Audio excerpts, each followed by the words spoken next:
Hi ಎಲ್ಲರಿಗೂ ನಮಸ್ಕಾರ. ಪ್ರೇಮ ಕಾವ್ಯ ಧಾರಾವಾಹಿ ಸ್ಟೋರಿ ಏನಾಗ್ತಿದೆ ಅಂತ ನೋಡ್ಕೊಂಬರೋಣ ಬನ್ನಿ. ಕಾವ್ಯ ಕಲ್ಯಾಣಿ ಹತ್ರ ಬಂದ್ಬಿಟ್ಟು ಮಹಾದೇವ್ ಬಗ್ಗೆ ಗುಣಗಾನ ಮಾಡ್ತಿರ್ತಾಳೆ. ಮಹಾದೇವ್ ಹಾಗೆ ಹೀಗೆ ಅವನ ಹತ್ರದಲ್ಲಿದ್ದರೂ ಕೂಡ ನನಗೆ ಮಹಾದೇವ್ ಇಲ್ಲದೇನೆ ಅನ್ನೋದೇ ಗೊತ್ತಾಗಲಿಲ್ಲ.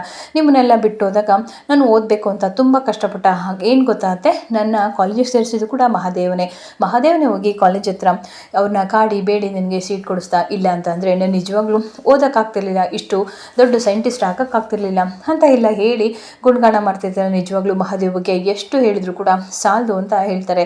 ಹೌದಮ್ಮ, ಒಂದು ವಿಷಯ ತಿಳ್ಕೊ, ನೀನು ಎಷ್ಟೇ ಸಾಧನೆ ಮಾಡಿದ್ರು ಕೂಡ ನಿನಗೆ ಸಹಾಯ ಮಾಡಿದವ್ರನ್ನ ನೀನು ಯಾವತ್ತೂ ಮಡಿಬಾರ್ದು. ನಿನ್ನೆಲ್ಲ ಇಷ್ಟ ಎಲ್ಲ ಕಾರಣಕ್ಕೂ ಪ್ರೇಮನ ಕಾರಣ ಆಗಿದ್ದಾಳೆ. ಏನು ಪ್ರೇಮನ? ಆ ಪ್ರೇಮ ನನಗೇನು ಸಹಾಯ ಮಾಡಿಲ್ಲ ಅಂತೆ. ದಯವಿಟ್ಟು ಅವ್ರ ಬಗ್ಗೆ ಮಾತಾಡ್ತಿದ್ರೆ ಆ ವಿಷಯನೇ ಮಾತಾಡಬೇಡಿ ಅಂತ ಹೇಳ್ತಾರೆ. ಅದೇ ಟೈಮ್ಗೆ ಧಾಮಿನಿ ಬಂದು, ಯಾಕಮ್ಮ ಪ್ರೇಮ ಹಂಗಂತೀಯ, ಅವಳು ನಿಮ್ಮ ಅಕ್ಕ ಅಲ್ವಮ್ಮ, ಒಂದ್ಸಲ ಕ್ಷಮಿಸ್ಬೇಕಮ್ಮ ಅಂತ ಹೇಳ್ತಾರೆ. ಆಗ ಬೇಕು ಅಂತ ಕಲ್ಯಾಣಿ ಏನೋ ಹಾಗೆ ಗುರಾಯಿಸ್ತಿರ್ತಿಲ್ಲ. ಅಯ್ಯೋ ಅಕ್ಕ, ಯಾಕೆ ನನ್ನ ಮೇಲೆ ಇಷ್ಟೊಂದು ಕೋಪ ಮಾಡ್ಕೊಂಡಿದ್ದೀರಾ? ನಾನು ಯಾಕೆ ನಿನ್ನ ಮೇಲೆ ಕೋಪ ಮಾಡ್ಕೊಳ್ಳಿ ಚೇಚೆ? ಅವತ್ತು ದೇವಸ್ಥಾನಕ್ಕೆ ನನ್ನನ್ನು ಒಬ್ಬಳನ್ನೇ ಬಿಟ್ಟು ನೀನೊಬ್ಬಳೇ ಹೋದಾ? ಅಯ್ಯೋ ಇಲ್ಲ ಅಕ್ಕ, ನನಗೆ ಯಾವುದೋ ಫೋನ್ ಬಂತು, ಕರ್ಟನ್ ಎಳಿತಾ ಇದ್ದೆ, ಫೋನ್ ಮಾತಾಡ್ಕೊಂಡು ಹಾಗೆ ಹೋದೆ. ಮತ್ತೆ ಒಳಗಡೆ ಬಂದಾಗ ನೀವು ಇರಲಿಲ್ಲ, ನೀವು ಹೋಗಿದ್ದೀರಾ ಅಂತ ಹೇಳ್ಬಿಟ್ಟು ನಾನು ಡೋರ್ನ ಹಾಕೊಂಡು ಹೋದೆ. ನಿಜವಾಗ್ಲೂ ನನಗೆ ಗೊತ್ತಿಲ್ಲ ಅಕ್ಕ, ದಯವಿಟ್ಟು ನನ್ನ ಕ್ಷಮಿಸ್ಬಿಡಿ, ತಪ್ಪಾಯಿತು ಅಂತ ಹೇಳ್ತಾರೆ. ಯಾಕೆ ನನ್ನ ಮೇಲೆ ಕೋಪನ? ಅಯ್ಯೋ ಕೋಪ ಹಾಗೇನಿಲ್ಲ, ಆದರೂ ಕೂಡ ನೀನು ಒಂದು ಸಲ ಮನೆ ಒಳಗಡೆ ಬಂದು ನೀನು ನನ್ನ ನೋಡಬೇಕಿತ್ತು. ಅಯ್ಯೋ ನಾನು ಮರ್ತುಬಿಟ್ಟೆ ಅಕ್ಕ, ಗೊತ್ತಾಗಲಿಲ್ಲ. ಸರಿ ಬಿಡು, ಯಾರೋ ಮಹಾನ್ ಪಾಪಿಗಳು ನನ್ನನ್ನು ಸಾಯಿಸ್ಬೇಕು ಅಂತ ದೊಡ್ಡ ಪ್ಲ್ಯಾನೇ ಮಾಡಿದ್ದಾರೆ. ಭಗವಂತ ಅಷ್ಟು ಬೇಗ ಈ ಕಲ್ಯಾಣಿನ ಕರ್ಕೊಳ್ಳಲ್ಲ ಅಂತ ಹೇಳ್ತಾರೆ. ಹೌದಕ್ಕ, ಒಳ್ಳೆಯವ್ರಿಗೆ ಯಾವತ್ತೂ ಸಾವಿಲ್ಲಕ್ಕ, ನಿಮ್ಮಂಥವ್ರು ಸಾಯಬಾರ್ದು, ಬದುಕಿರಬೇಕು. ನನಗೆ ತುಂಬ ಖುಷಿ ಆಗ್ತಿದೆ ಮಹಾದೇವ ಮತ್ತು ಕಾವ್ಯ ಮನೆಗೆ ಬಂದಿರೋದು ಅಂತ ಹೊಡಿತಾ ಇರ್ತಾಳೆ ಕಲ್ಯಾಣಿ. ಅದೇ ಟೈಮ್ಗೆ ಮಹಾದೇವನು ಕೂಡ ಏನು ಸಂತೋಷ, ಏನು ಬಂತು, ಬರಬೇಕಾದವ್ರೆ ಮನೆಗೆ ಬಂದಿಲ್ಲ ಅಂದಮೇಲೆ ಇನ್ನೆಲ್ಲಿ ಸಂತೋಷ ನಮಗೆ, ಆ ಸಂತೋಷನೇ ಹೋಗಿದೆ, ನಾವಿನ್ನು ಯಾಕೆ ಖುಷಿ ಪಡೋದು ಅಂತ ಮಹಾದೇವ ಹೇಳ್ತಿರ್ತಾನೆ. ಅದೇ ಟೈಮ್ಗೆ ಕಾವ್ಯನು ಅಂತ ಕೂತ್ಕೊಂಡು ನಿಂತಿರ್ತಾಳೆ. ಧಾಮಿನಿನೂ ಕೂಡ ಹಾಗೆ ಎಲ್ಲರೂ ಕೂಡ ಅಬ್ಸರ್ವ್ ಮಾಡ್ತಿರ್ತಾರೆ. ಇನ್ನೊಂದು ಕಡೆ ಶ್ರೀನಿವಾಸು ಮುಗುಗೆ ಬಟ್ಟೆ ಕಟ್ಕೊಂಡು ಬರ್ತಾ ಇರ್ತಾನೆ, ಯಾರಿಗೂ ಕಾಣ್ತಿರೋ ರೀತಿ. ಅದೇ ಟೈಮ್ಗೆ ಧಾಮಿನಿ ರೌಡಿಗಳಿಗೆ ಕಾಲ್ ಮಾಡ್ತೀನಿ. ಅವನು ಹಿಂಬಾಲಿಸ್ತಿದ್ದೀರ ನೀವು ಅಂತ ಹೇಳ್ತಾರೆ. ಹ್ಞೂ ಮೇಡಮ್, ಅವನು ದೇವಿಹಳ್ಳಿ ಕಡೆಗೆ ಹೊರಟಿದ್ದಾನೆ, ನಾವು ಬಸ್ ಸ್ಟ್ಯಾಂಡಲ್ಲೇ ಇದ್ದೀವಿ. ಹಾಂ, ಅಲ್ಲೇ ಇರಿ, ಅವ್ನು ಬಂದ ತಕ್ಷಣ ಅವ್ನ ಕತೆನ ಮುಗಿಸ್ಬಿಡಿ. ಇವತ್ತು ನೀವೇನು ಮಾಡ್ತಿರೋ ಬಿಡ್ತಿರೋ ನನಗೆ ಗೊತ್ತಿಲ್ಲ, ಅವನಿವತ್ತು ಕೊನೆ ದಿನ ಆಗಿರಬೇಕು. ಇನ್ನೊಂದು ಸಲ ಅವ್ನು ಬದುಕಿದ್ದಾನೆ ಅನ್ನೋ ಹೆಸರು ಕೂಡ ನನಗೆ ಗೊತ್ತಾಗಬಾರ್ದು ಅಂತ ಹೇಳಿ ದೇವಿಹಳ್ಳಿಗೆ ಬಂದು ಆ ರೌಡಿಗಳು ಫೋನ್ ಇಟ್ಕೊಂಡು ಎಲ್ಲರ ಹತ್ರನೂ ಕೂಡ ವಿಚಾರಿಸ್ತಿರ್ಬೇಕಾದ್ರೆ ಒಂದಲ್ಲಿ ತಾತಪ್ಪ ನೋಡಿ ಇಲ್ಲೇ ಹೋಗ್ತಾ ಅವಯ್ಯ ಅಂತ ಹೇಳ್ತಾರೆ. ಇನ್ನೊಂದು ಕಡೆ ಪ್ರೇಮ ಹಾಗೆ ಬೇಜಾರು ಮಾಡಿಕೊಂಡು ಕಾವ್ಯ ಬೈದಿದ್ದನ್ನೆಲ್ಲ ನೆನೆಸ್ಕೊತಿರ್ತಾಳೆ. ಹೀಗೆಲ್ಲ ಬೈದ್ಬಿಟ್ಲಲ್ಲ ಅಂತ ಕಾವ್ಯ, ಪ್ರೇಮ ಈ ಮನೇಲಿದ್ದರೆ ನಾನು ಈ ಮನೇಲಿರಲ್ಲ, ಮನೆ ಬಿಟ್ಟು ಹೋಗ್ತೀನಿ ಅಂತ ಎಲ್ಲ ಹೇಳೋದನ್ನ ನೆನೆಸ್ಕೊತಾ ಇರ್ತಾಳೆ. ಇಷ್ಟೊಂದು ಬೇಜಾರಾಗಿದೆಯಾ ನನ್ನಿಂದ, ಇಷ್ಟೊಂದು ಬೇಜಾರು ಮಾಡ್ಬಿಡ್ನಾ ಕಾವ್ಯಂಗೆ ಅಂತ ಹೇಳಿ ಹಾಗೆ ಬೇಜಾರು ಮಾಡ್ಕೊತಾ ಇರ್ತಾಳೆ. ಆಗ ಬರ್ತಾನೆ ರಾಮ್. ಕಾವ್ಯ ಹಂಗಂದಿದ್ದಕ್ಕೆ ನಿನಗೆ ಬೇಜಾರಾಯ್ತಾ? ಹಾಗೇನು ಅನ್ಕೋಬೇಡ ಕಣೋ, ಇದೆಲ್ಲ ಮಾಮೂಲಿ, ಯಾಕೆಂದರೆ ನಾನು ತಪ್ಪು ಮಾಡಿದ್ದೀನಿ, ನನ್ನಿಂದ ಅವಳಿಗೆ ಬೇಜಾರಾಗಿದೆ ಅಲ್ವಾ, ಸೊ ಹಂಗಾಗಿ ಅಷ್ಟೆಲ್ಲ ಅಂದ್ಲು. ಅಯ್ಯೋ ನಾನೇನು ಅಂದ್ಕೊಂಡಿಲ್ಲ, ನೀನೇನು ಅಂದ್ಕೋಬೇಡ ಆಯಿತಾ, ದೊಡ್ಡಮ್ಮನೆ ನಮ್ಮ ಪರವಾಗಿರ್ಬೇಕಾದ್ರೆ ಇನ್ನು ಕಾವಿನ ಮನಸ್ಸು ಕರಗಲ್ವಾ ಅಂತ ಹೇಳ್ತಾನೆ. ಅದೇ ಟೈಮ್ಗೆ ಮಹಾದೇವ ದೇವಿಹಳ್ಳಿಗೆ ಬಂದು ಆ ರೌಡಿಗಳಿಂದ ಹೇಗಾದರೂ ಮಾಡಿ ತಪ್ಪಿಸ್ಕೋಬೇಕು ಅಂತ ಹೇಳ್ಬಿಟ್ಟು ಫೋನ್ ಮಾಡ್ತಾಳೆ ಪ್ರೇಮಂಗೆ. ಪ್ರೇಮ ಎಲ್ಲಿದೆಯಮ್ಮ ಅಂತ ಹೇಳ್ತಾರೆ. ಅಯ್ಯೋ ಮಾವ ಎಲ್ಲಿದ್ದೀರಾ, ಫೋನ್ ನೋಡಿದರೆ ಸ್ವಿಚ್ ಆಫ್ ಆಗಿದೆ, ಮಹಾದೇವ್ಗಳಿದ್ರೆ ಎಲ್ಲೋ ಅರ್ಜೆಂಟ್ ಇದೆ ಅಂತ ಹೋದರು, ಬಂದಿಲ್ಲ ಅಂತ ಹೇಳಿದ್ರು, ನೀವು ಎಲ್ಲಿದ್ದೀರಾ ಅಂತ ಕೇಳ್ತಾರೆ. ನಾನು ದೇವಿಹಳ್ಳಿಗೆ ಬಂದಿದ್ದೀನಿ ಅಮ್ಮ ಅಂತ ಕೇಳ್ತಾರೆ. ಏನು ದೇವಿಹಳ್ಳಿಗೆ ಬಂದಿದ್ದೀರಾ? ಹೌದು.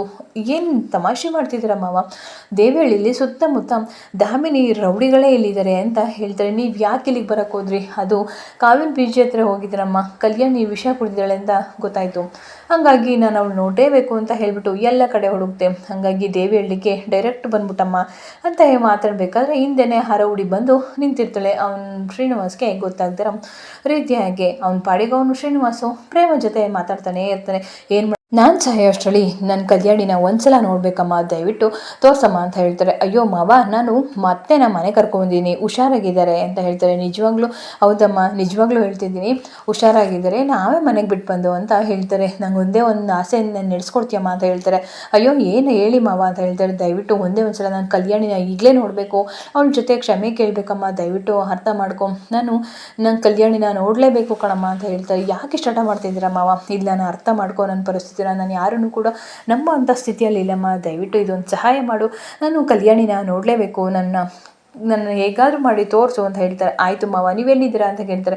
ಇಲ್ಲೇ ಊರಾಚೆ ಇರೋ ದೇವಸ್ಥಾನ ಹತ್ರ ಇದ್ದೀನಮ್ಮ ಅಂತ ಹೇಳ್ತಾರೆ. ಆಯಿತು, ನಿಮ್ಮ ದಮ್ಮಯ್ಯ ಅಂತೀನಿ, ನೀವೆಲ್ಲೂ ಹೋಗ್ಬಿಡಿ, ನೀವು ಅಲ್ಲೇ ನಿಂತ್ಕೊಳ್ಳಿ ಅಂತ ಹೇಳ್ತಾರೆ. ಆಗ ರೌಡಿಗಳು ಅವನ್ನೇ ಹಿಂಬಾಲಿಸ್ಕೊಂಡು ಬಂದು ಇಬ್ಬರೂ ಕೂಡ ಅಲ್ಲೇ ನಿಂತಿರ್ತಾರೆ. ಆಗ ಅವರಿಬ್ಬರು ಕೂಡ ಇವತ್ತೇ ಇವ್ನ ಕತೆನ ಮುಗಿಸೋಣ ಕಣೋ ಅಂತ ಮಾತಾಡ್ಕೊತಿರ್ತಾರೆ. ಆಗ ಪ್ರೇಮ ಮಾವ ಅಲ್ಲೇ ಇರಿ, ನಾನು ಅಲ್ಲಿಗೆ ಬರ್ತೀನಿ ಆದಷ್ಟು ಬೇಗ ಅಂತ ಹೇಳ್ತಾರೆ. ಸರಿ ನಮ್ಮ ಬೇಗ ಬಾ ಅಂತ ಹೇಳ್ತಾರೆ. ಫೋನ್ ಇಟ್ಬಿಟ್ಟು ಆ ರೌಡಿ ಕಡೆ ತಿರುಗತ್ತೇನೆ ಅವ್ರು ಜೋರಾಗಿ ನಗ್ತಿರ್ತಾರೆ. ಯಾಕ್ರೋ ನಗ್ತಿದ್ದೀರಾ, ಯಾರೋ ನೀವು ಅಂತ ಕೇಳ್ತಾರೆ. ಆಗ ಫುಲ್ ಭಯ ಪಡ್ತಾರೆ. ನಿನ್ಗೇನೋ ನಾವು ಯಾರಾದ್ರೇನೋ ದಾಮಿನಿ ಮೇಡಮ್, ನೀನು ಎದ್ರಾಕೊಂಡ್ರೆ ನಿನ್ನ ಜೀವಂತವಾಗಿ ಉಳಿಸ್ಕೊಳ್ಳೋಕ್ಕೆ ಬಿಡ್ತಾರೇನೋ ಅಂತ ಕೇಳ್ತಾರೆ. ಏನು ದಾಮಿನಿನ? ಯಾವ ದಾಮಿನಿ? ಯಾಕೆ ನಿಂಗೆ ಯಾವ ದಾಮಿನಿ ಅಂತ ಏನು ಅಂತ ನಿನಗೆ ಗೊತ್ತಿಲ್ವಾ ಅಂತ ಹೇಳಿ ಜೋರಾಗಿ ನಗ್ತಿರ್ತಾಳೆ. ಆಗ ಅದರಲ್ಲೊಬ್ಬ ಚಾಕು ತೊಗೊಂಡು ಚುಚ್ಚೋಕ್ಕೆ ಅಂತ ಹೋಗ್ತಾಳೆ.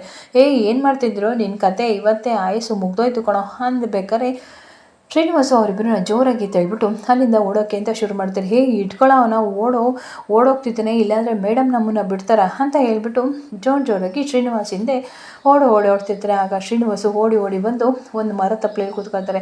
ಅಯ್ಯೋ ದೇವರೇ ಭಗವಂತ, ಇವಾಗಲೇ ನಾನು ಪ್ರಾಣ ತಗೊಂಡ್ರು ಪರವಾಗಿಲ್ಲ, ಅಲ್ಲಿ ನಾನು ಕಲ್ಯಾಣಿ ನೋಡೋವರೆಗೂ ಕೂಡ ನನ್ನ ಪ್ರಾಣನ ನನಗೆ ಉಳಿಸು ಅಂತ ಹೇಳಿ ಕೈ ಬೇಡ್ಕೊತಿರ್ತಾನೆ. ಹೇಗಾದರೂ ಮಾಡಿ ಆ ರೌಡಿಗಳಿಂದ ನನ್ನ ಜೀವನ ಕಾಪಾಡು ದೇವ್ರೆ ಅಂತ ಹೇಳ್ತಾರೆ. ಅದೇ ಟೈಮ್ಗೆ ಆ ರೌಡಿಗಳು ಕೂಡ ಅಲ್ಲೇ ಬರ್ತಾನೆ. ಎಲ್ಲೋ ತಪ್ಪಿಸ್ಕೊಬಿಟ್ಟ ಇವನು, ಇಲ್ಲೇ ಬಂದನೋ ಅಂತ ಹೇಳ್ತಾರೆ. ಇವತ್ತು ಮಾತ್ರ ಅವ್ನು ಬಿಡೋದು ಬೇಡ ಕಣೋ, ಇಲ್ಲೇ ಎಲ್ಲೋ ಇರ್ತಾನೆ, ಬಾ ಹುಡ್ಕೋಣ ಅಂತ ಹೇಳ್ಬಿಟ್ಟು ಹುಡುಕ್ತಾ ಇರ್ತಾಳೆ. ಆ ಕಡೆ ಹುಡ್ಕೋಣ ಅಂತ ಹೇಳ್ಬಿಟ್ಟು ಆ ಕಡೆ ಹೋದ ತಕ್ಷಣ ಶ್ರೀನಿವಾಸ್ಗೊಂದು ಕಾಲ್ ಬಂದ್ಬಿಡುತ್ತೆ. ಅಯ್ಯೋ ದೇವ್ರೆ, ಈಗ ಫೋನ್ ಬಂದ್ಬಿಡ್ತಲ್ಲಪ್ಪ ಅಂತ ಹೇಳ್ಬಿಟ್ಟು ಅವ್ರು ಹೋದ್ರು ಅಂತ ಎದ್ದೋಕೆ ಅಂತ ಹೋಗ್ತಾ ಇರ್ತಾನೆ. ಅದೇ ಟೈಮ್ಗೆ ಆ ರೌಡಿಗಳು ಹಿಂದೆಯಿಂದ ಬಂದು ನಿಂತ್ಕೊಂಡು ಜೋರಾಗಿ ನಗ್ತಿರ್ತಾರೆ. ಆಗ ಬಂದು ಶ್ರೀನಿವಾಸ್ನ ಗಟ್ಟಿಯಾಗಿ ಇಟ್ಕೊಬಿಡ್ತಾರೆ. ಅಯ್ಯೋ ಮುದ್ಕ ಶ್ರೀನಿವಾಸ, ನಿಂತ್ಕೊಳ್ಳೋ, ಎಷ್ಟು ಧೈರ್ಯ ನಿಮಗೆ, ನಮ್ಮಿಂದಲೇ ತಪ್ಪಿಸ್ಕೊಂಡು ಓಕೆ ಅಂತ ಹೋಗ್ತಿದ್ಯಾ ಅಂತ ಹೇಳ್ತಾರೆ. ಬಿಡ್ರಪ್ಪ ದಯವಿಟ್ಟು, ನಾನು ನಿಮ್ಗೇನು ಮಾಡಿಲ್ಲ, ದಯವಿಟ್ಟು ನನ್ನ ಬಿಟ್ಬಿಡಿ. ನಿಮ್ಮನ್ನ ಬಿಟ್ಬಿಟ್ರೆ ಮೇಡಮ್ ನನ್ನ ಬಿಟ್ಬಿಡ್ತಾರ? ಆ ದಾಮಿನಿ ಕಡೆಯವರು ದಯವಿಟ್ಟು ನನ್ನ ಬಿಟ್ಬಿಡ್ರೋ, ನಂಗೆ ವಯಸ್ಸಾಗಿದೆ, ಬಿಡ್ರಪ್ಪ ಅಂತ ಹೇಳಿ ತುಂಬ ಕೇಳ್ಕೊತಾ ಇರ್ತಾಳೆ. ಆದರೂ ಕೂಡ ಶ್ರೀನಿವಾಸನ ಬಿಡಲ್ಲ. ಅವ್ನ ಟವಲಿಂದನೇ ಅವ್ನ ಕೈಯೆಲ್ಲೂ ಒಂದು ಮರಕ್ಕೆ ಕಟ್ಟಾಕಿ ದಾಮಿನಿಗೆ ಕಾಲ್ ಮಾಡ್ತಾರೆ. ಆಗ ಮೇಡಮ್ ಜೊತೆ ಮಾತಾಡಿವಂತೆ ನಿಂತ್ಕೊಳ್ಳೋ ಅಂತ ಹೇಳ್ಬಿಟ್ಟು ಕಟ್ಟಾಕ್ತಾಳೆ. ನಮ್ಮಿಂದನೇ ತಪ್ಪಿಸ್ಕೊತಿದ್ಯಾ ಶ್ರೀನಿವಾಸ, ನಿನ್ನಂತೂ ಇವತ್ತು ಬಿಡಲ್ಲ ಕಣೋ, ನಿನ್ಗೆ ಇವತ್ತು ಕೊನೆ ದಿನ ಅಂತ ಹೇಳ್ಬಿಟ್ಟು ದಾಮಿನಿಗೆ ಕಾಲ್ ಮಾಡ್ತಾಳೆ. ಒಂದು ನಿಮಿಷ ಇರು, ನಮ್ಮ ಮೇಡಮ್ ನಿನ್ನ ಜೊತೆ ಮಾತಾಡ್ಬೇಕಂತೆ ಅಂತ ಹೇಳ್ಬಿಟ್ಟು ಫೋನ್ ಮಾಡ್ತಾರೆ. ಮೇಡಮ್ ನೋಡಿ ಸಿಕ್ಕಿದ್ದಾನೆ ಶ್ರೀನಿವಾಸ ಅಂತ ಹೇಳಿ ವಿಡಿಯೋ ಕಾಲ್ ಮಾಡ್ತಾರೆ. ಅಲ್ಲೇ ಶ್ರೀನಿವಾಸ, ನಿನ್ಗೆ ಎಲ್ಲೋದ್ರೂ ಕೂಡ ನಿನ್ನೂರಿಗೆ ಬಂದ ನಿನ್ನ ಸಾಯಕ್ಕೆ? ದಮಿನಿ ದಯವಿಟ್ಟು ನನ್ನ ಬಿಟ್ಬಿಡು, ನನಗೆ ಈಗ ಆಲ್ರೆಡಿ ದೇಹದಲ್ಲಿ ಶಕ್ತಿ ಇಲ್ಲ, ಒಂದ್ಸಲ ನಾನು ಹೆಂಡ್ತಿನ ನೋಡಬೇಕು, ಅವ್ಳ ಜೊತೆ ಮಾತಾಡಬೇಕು.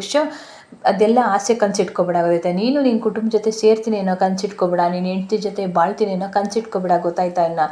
ನಿನ್ಗೆ ಇವತ್ತೇ ಕೊನೆ ದಿನ. ಈ ಊರಲ್ಲೇ ನಿಂಗೊಂದು ಜಾಗ ತೊಗೊಂಡಿದ್ದೀನಿ, ಅದು ನಿನ್ನ ಸಾವಿನ ಜಾಗ. ನಿಂಗಲ್ಲೊಂದು ಸಮಾಧಿ ಬೇರೆ ಕಟ್ತೀನಿ, ನೀನು ಅದರೊಳಗೆ ಆರಾಮಾಗಿ ಮನ್ಕೊಂಡು ಆರಾಮಾಗಿ ನೀನು ಒಬ್ಬನೇ ಇರೋ, ಗೊತ್ತಾಯ್ತಾ? ನಾನು ಯಾರಿರೋವರೆಗೂ ನಿನ್ನ ಹೆಂಡ್ತಿ ಜೊತೆ ಬಳಕೆ ನಾನು ಬಿಡಲ್ಲ ಅಂತ ಹೇಳ್ತಾನೆ. ದಯವಿಟ್ಟು ಹಾಗೆಲ್ಲ ಮಾಡಬೇಡ ದಾಮಿನಿ ಅಂತ ಹೇಳ್ತಾರೆ. ಆಗ ದಾಮಿನಿ ರೌಡಿಗೆ ಹೇಳ್ತಾರೆ, ಇವತ್ತೇ ಅವನ ಕತೆ ಮುಗಿಬೇಕು, ಏನು ಮಾಡ್ತಿರೋ ಗೊತ್ತಿಲ್ಲ, ಗುಂಡಿ ತೆಗೆದು ಅವನ ಸಮಾಧಿ ಎಲ್ಲ ಮಾಡಿ ಬರಬೇಕು, ಗೊತ್ತಾಯ್ತಾ ಅಂತ ದಾಮಿನಿ ಆರ್ಡ್ರ್ ಮಾಡ್ತಾಳೆ. ಶ್ರೀನಿವಾಸ, ಬೇಡ ಕಣಪ್ಪ, ನನ್ನ ಸಾಯಿಸ್ಬೇಡ ಕಣೋ, ದಯವಿಟ್ಟು ನನ್ನ ಬಿಟ್ಬಿಡು, ನನ್ನ ಹೆಂಡ್ತಿನ ಒಂದ್ಸಲನೂ ನೋಡಬೇಕು ಸಾಯೋ ಅಷ್ಟರಲ್ಲಿ ಅಂತ ಬೇಡ್ಕೊತಿರ್ತಾನೆ. ಇನ್ನೊಂದು ಕಡೆ ಪಂಚಮಿ ಬಟ್ಟೆನ ಒಣಗಾಕಕ್ಕೆ ಅಂತ ಹೇಳ್ಬಿಟ್ಟು ಒಣಾಗ್ತಿರ್ತಾಳೆ. ಅದೇ ಟೈಮ್ಗೆ ಕಿಟ್ಟಿ ಬರ್ತಾಳೆ. ಏನೇ ಆ ಕಾವ್ಯ ಬಂದಿದ್ದಾಳೆ ಅಂತ ಜಾಸ್ತಿ ಪೊಗರಾಡ್ತಿದ್ಯಾ? ಅವಳು ಬಂದಳು ಅಷ್ಟೇ, ಅವಳು ಇಲ್ದವರು ಅಷ್ಟೇ, ನನ್ನ ಏನು ಅಂತ ನಾನು ತೋರಿಸ್ತೀನಿ ನಿನಗೆ ಅಂತ ಹೇಳ್ತಿರ್ತಾಳೆ. ನಾನು ಇಷ್ಟು ಮಾತಾಡ್ತಿದ್ರು ಕೂಡ ಏನು ಮಾತಾಡಿದೆ, ನೀನು ಬಟ್ಟೆ ಒಣಗ್ತಾ ಇದೆಯಾ, ನಿಂಗೆ ಎಷ್ಟಿದೆಯಾ, ಇವತ್ತು ನೀನು ಪೊಗರಲ್ಲಿ ಇಳಿಸ್ತೀನಿ ನೋಡು ಅಂತ ಹೇಳ್ಬಿಟ್ಟು ಗೋಡೆಗೆ ಹಾಕ್ಕೊಂಡು ಹಾಗೆ ಹಿಂಸೆ ಮಾಡ್ತಿರ್ತಾನೆ. ಅದೇ ಟೈಮ್ಗೆ ಕಾವ್ಯ ಬಂದು ಅವನು ಕುತ್ತಿಗೆ ಪಟ್ಟೆ ಇಟ್ಕೊಂಡು ಹೇಳ್ಕೊತಾನೆ. ಏನು ಅನ್ಕೊಂಬಿಟ್ಟಿದ್ಯೋ ನೀನು, ಬಾರೋ ಈ ಕಡೆಗೆ ಅಂತ ಹೇಳ್ಬಿಟ್ಟು ಜೋರಾಗೊಂದು ಕಪಾಲಕ್ಕೊಂದು ಗೂಸೊಡಿತಾಳೆ. ಏನು ಈ ಕಾವ್ಯ ಇಲ್ಲ ಅಂತ ಹೇಳ್ಬಿಟ್ಟು ಇಷ್ಟು ದಿನ ನಿನ್ನ ದರ್ಪ ತೋರಿಸ್ತಿದ್ಯಾ, ನಾನೇನು ಬಂದಿರೋ ವಸ್ತ್ರಳಿ ಅಂತ ಸುಮ್ಮನಿದ್ರೆ ನೀನೇನು ಹೆಚ್ಕೊಂಡಿದ್ಯಲ್ಲ, ಈ ಕಾವ್ಯ ಇರೋವರೆಗೂ ಪಂಚಮಿ ಮೈನ ನೀನು ಮುಟ್ಟಕ್ಕೂ ಕೂಡ ನಿನ್ನ ಯೋಗ್ಯತೆ ಇಲ್ಲ, ಮುಟ್ಟಕ್ಕೆ ನಾನು ಅವಕಾಶನೂ ಕೊಡಲ್ಲ, ಇದೇ ಲಾಸ್ಟ್, ಗೊತ್ತಾಯ್ತಾ? ಪಂಚಮಿ ತಂಟೆಗೆ ಬಂದರೆ ಇನ್ನೊಂದು ದಿನ ನಿನ್ನ ಮುಖಾಮೂತಿ ನೋಡ್ದಲ್ಲೇ ಚಚಾಕ್ಬಿಡ್ತೀನಿ. ಏನು ಅನ್ಕೊಂಡ್ಬಿಟ್ಟಿದ್ಯಾ? ಪಂಚಮಿ ಮೈನ ಮುಟ್ಟಬೇಕು ಅಂತ ಅಂದರೆ 1000 ಸಲ ಯೋಚನೆ ಮಾಡಬೇಕು, ಅದರಲ್ಲೂ ನನ್ನ ಒಂದು ಗೆರೆನ ದಾಟ್ಕೊಂಡು ಬಂದರೆ ಮಾತ್ರ ಪಂಚಮಿನ ಮುಟ್ಟಕ್ಕಾಗೋದು ಅಂತ ಹೇಳ್ತಾಳೆ. ಆಗ ಪಂಚಮಿ ಜೋರಾಗಿ ಅಳ್ತಿರ್ತಾಳೆ. ಅಳ್ಬೇಡ ಪಂಚಮಿ, ನಾನಿದ್ದೀನಿ ಆಯಿತಾ, ನಾನಿರೋವರೆಗೂ ನಿನ್ನ ಮುಟ್ಟಕ್ಕೆ ಕೊಡಲ್ಲ ನಾನು ಅಂತ ಹೇಳಿ ಅವಳನ್ನ ಸಮಾಧಾನ ಪಡಿಸ್ತಾಳೆ. ಅದೇ ಟೈಮ್ಗೆ ಕಾವ್ಯಗೆ ಒಂದು ಕಾಲ್ ಬರುತ್ತೆ. ಅದು ಬೇರೆ ಯಾವುದು ಕಾಲ್ ಅಲ್ಲ, ಚೇತನ್ ಕಾಲ್ ಮಾಡಿರ್ತಾನೆ. ಹಿಂಗೆ ರೌಡಿ ಸಿಕ್ಕಿದ್ದಾನೆ, ಬೇಗ ಬನ್ನಿ. ಹೌದಾ, ಸರಿ ಆಯಿತು, ನಾನು ಮಹಾದೇವ ಆದಷ್ಟು ಬೇಗ ಬರ್ತೀನಿ ಚೇತನ್, ನೀವು ಅಲ್ಲೇ ಇರಿ, ಆ ರೌಡಿನ ಕಾಪಾಡಿಕೊಂಡು ಅಂತ ಹೇಳ್ತಾರೆ. ಇದಿಷ್ಟು ಇವತ್ತಿನ ಕತೆ. ನಿಮ್ಮೆಲ್ಲರಿಗೂ ಇಷ್ಟ ಆದರೆ ನನ್ನ ಚಾನಲ್ ಸಬ್ಸ್ಕ್ರೈಬ್ ಮಾಡಿ.